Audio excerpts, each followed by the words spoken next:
Meantime, Iranians living outside of the country, they are speaking out against the crackdown on the protesters, including the family of the former Shah. Yesterday, I had the chance to speak with the Crown Princess of Iran, Noor Pahlavi. Take a listen.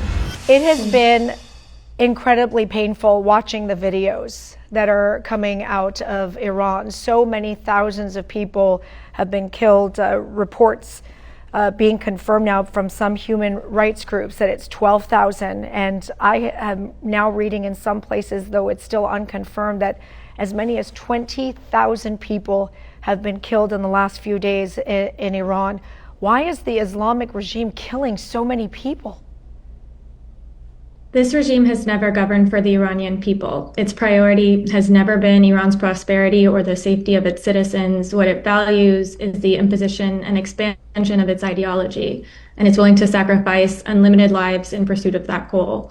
Every time Iranians have risen over the past 47 years to tell their government they needed to see change, the government responded with harsher crackdowns and bullets. And we really see evidence of the regime's disregard for Iranians everywhere we look, from the environment to the economy to the quality of lives of its citizens.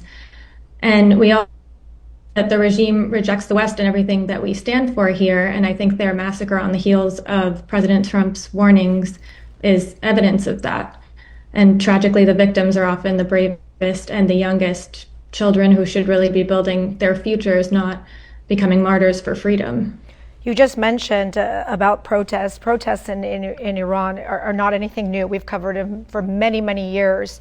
But this time, we clearly see things are different. And we also hear the name of your father, the Crown Prince, being chanted. Many people listening to what he is saying. What is that like for you to hear your father's name and to hear your family name? It's really astonishing because for 47 years in exile, he's stood often alone, fighting for the human rights of the Iranian people with very little support, and has been steadfast in his commitment. And it feels like the Iranians recognize the purity and the honor of the man that I've always known. And I'm grateful that he's actually alive to see it, because unfortunately his father was not. And I know that he would give his life before betraying the Iranian people, and it feels like they know that too. And what's also interesting is that he's been up against very well-funded propaganda machines, entire governments trying to distort his message and discredit him. And he's done this at great personal risk. And with the decades of regime propaganda inside Iran as well that people have heard, it's really nothing short of magic that they've seen through all of this and come together in this unified way, chanting for him. I think the most heartbreaking thing about the messages that I'm seeing is that they often start with, "This will probably be my last message."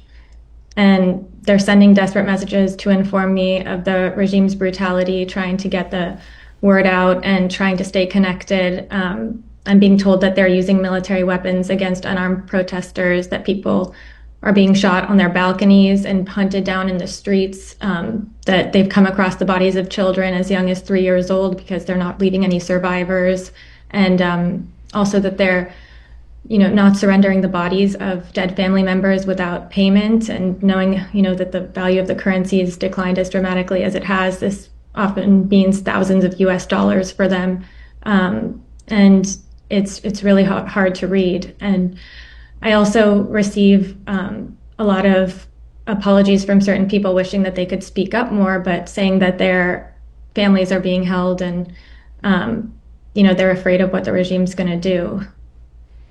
Many of these protests, including this one, the faces of so many young people just like yourself. If you could speak to them directly, the younger generation, especially after everything that we've seen over the past few weeks, what would you say? I would say that your bravery has already changed history. I would thank them, particularly the youth, for leading the ultimate battle for Iran's soul and the souls of its people. And I would also say that those of us in the diaspora carry the responsibility for making sure that your sacrifices lead to real change and not more pain. The entire Iranian diaspora is unified. Millions are showing up to protest in solidarity with their brothers and sisters inside, as I'm sure you've seen in the footage that's circulated on social media. We're glued to our phones. None of us are sleeping. We're lobbying, raising awareness, trying to educate the world, and trying to make sure that this is the last time they have to risk their lives for basic human rights.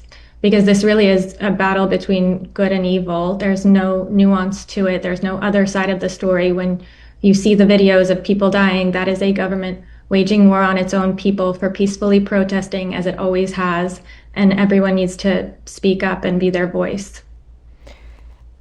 If you could say something to the world about Iranians, I would think nowadays everybody has a Iranian, a Persian friend. If they haven't, they work with them. They've seen them on the streets over the past few weeks, the past few years, protesting for Iran and wanting a free Iran.